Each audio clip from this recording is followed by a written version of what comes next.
Friends, బాగున్నారా? మీరంతా బాగుండాలని కోరుకుంటాను. ఈ రోజు మన వీడియోలో రొయ్యలు ఎప్పుడు చేసుకుంటాను, అది ఎలా చేయాలో మీకు చూపిస్తాను. ముందుగా రొయ్యలు తీసుకొని పట్టుకున్న లోపల పేగులు ఇవన్నీ ఉంటాయి, తీసేసుకోవాలి. తీసేసుకున్న తర్వాత శుభ్రం కడిగేసుకోవాలి. కడిగి పెట్టుకున్నాము. ముందుగా ఈ రొయ్యలు ఎప్పుడు కోసం స్టవ్ వెలిగించుకోవాలి. స్టవ్ వెలిగించుకొని ధనియాలు ఒక అరకప్పు తీసుకున్నాము. ఒక అరకప్పు ధనియాలు తీసుకొని 4 చెక్కలు, ఇవి 4 చెక్కలు తీసేసుకున్నాం. 4 మొగ్గలు తీసేసుకున్నాము. మొగ్గలు ఈ విధంగా మొగ్గలు ఇవి బాగా దూరంగా వేపుకోవాలి. మరి ఎక్కువ మంట ఐలో పెట్టుకుని వేపుకుంటే మాడిపోతాయి. తక్కువలో పెట్టుకుని వేపుకోండి. ఇప్పుడు స్టవ్ ఆపేసుకొని పక్కన పెట్టేసుకున్నాం.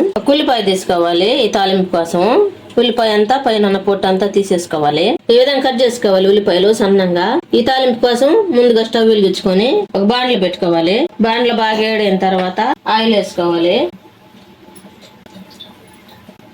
3 స్పూన్లు ఆయిల్ వేసుకున్నాను. ఇప్పుడు ఈ స్పూన్ తోటి ఆయిల్ బాగా వేడైన తర్వాత ఉల్లిపాయలు వేసుకోవాలి. కరివేపాకు వేసుకోవాలి. ఒక 4 రెమ్మలు తుంచేసుకోవాలి. కడుక్కొని వేసుకోవాలి. ఉల్లిపాయలు బాగా దూరంగా వేపుకోవాలి. ఈ వేగేటప్పుడే కొంచెం సాల్ట్ వేసుకున్నామంటే తొందరగా వేగుతాయి. 1 స్పూను సాల్ట్ వేసుకుంటున్నాము. ఇది మొత్తం కలిసేటట్టు కలుపుకోవాలి. ఈ విధంగా బాగా గోల్డ్ కలర్ వచ్చేదాకా వేపుకోవాలి. వీడియోలో కనిపిస్తుంది కదా, ఈ విధంగా రావాలి. ముందుగా మనం సిద్ధం చేసి పెట్టుకున్నాం కదా రొయ్యలు, దీంట్లో ఉన్న ఇసుక అంతా తీసేసుకున్నాం. ఇసుక ఉంటుంది ఇటల్లో.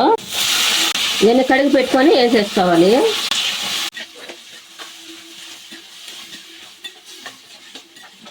ఇవన్నీ కడిగి పెట్టుకున్నాం కదా, శుభ్రంగా అవి వేసేసుకొని కలుపుకున్నాం. ఆయిల్ అంతా పట్టేటట్టుగా వేపుకోవాలి.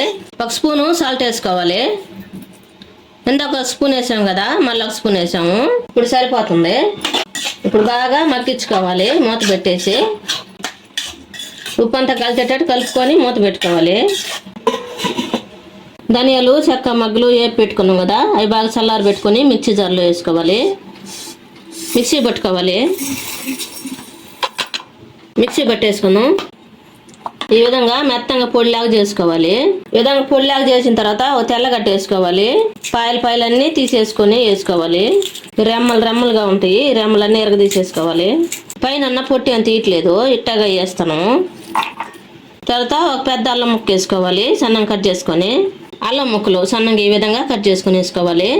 ఇప్పుడు మన కూర ఉడికిందో లేదో చూద్దాం. ఈ విధంగా వాటర్ అన్ని బయటకు వస్తాయి. నేనైతే కిలో తీసుకున్నాను రొయ్యలు.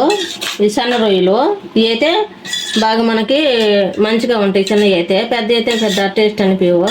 ఇంకా బాగా ఇనికిపోయేటట్టుగా మగ్గించుకోవాలి. ఈ లోపల మనం మసాలా వేసేసుకున్నాం. ఇవి మళ్ళీ మిక్సీ పట్టేసుకున్నాం. ఈ విధంగా మిక్సీ పట్టుకోవాలి మెత్తంగా. మూత తెచ్చొద్దాం. ఇప్పుడు మంట ఐలో పెట్టి ఉడికించుకుంటున్నాం కదా, రొయ్యల్లో ఉన్న వాటర్ అంతా బయటకు వచ్చి వచ్చినాయి. ఈ వాటర్ అంతా ఇనికేటట్టుగా ఉడికించుకోవాలి.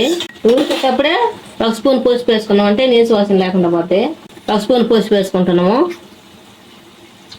ఇది మొత్తం కలుపుకోవాలి.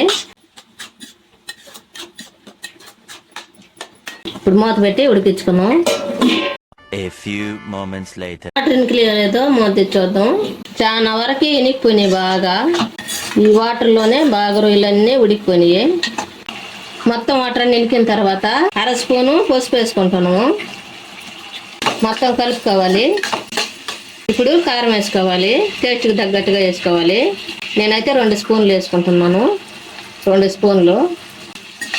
ఇది కూడా మొత్తం కలిసేటట్టు కలుపుకోవాలి.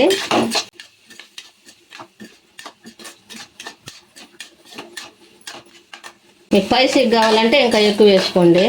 ఇంకా కొద్దిగా వేసుకోవాలి, మరి ఇంకా ఎక్కువ వేసుకోబాకండి.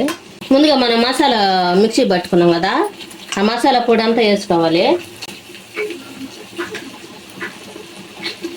ఇప్పుడు ఇదంతా కలుపుకోవాలి. బాగా వేగినాయి రొయ్యలు ఎప్పుడు రెడీ అయింది. ఇప్పుడు స్టవ్ ఆఫ్ వేసుకొని దించేసుకోవాలి. ఎంతో టేస్టీగా ఉండే పచ్చి రొయ్యలు ఎప్పుడు రెడీ అయింది. మీరు కూడా మీ ఇంట్లో చేసుకొని ఎలా ఉందో మాకు కామెంట్లో పెట్టండి. లైక్ చేయండి, షేర్ చేయండి, సబ్స్క్రైబ్ చేసుకోండి, పక్కన బిల్ నొక్కండి. Thanks for watching.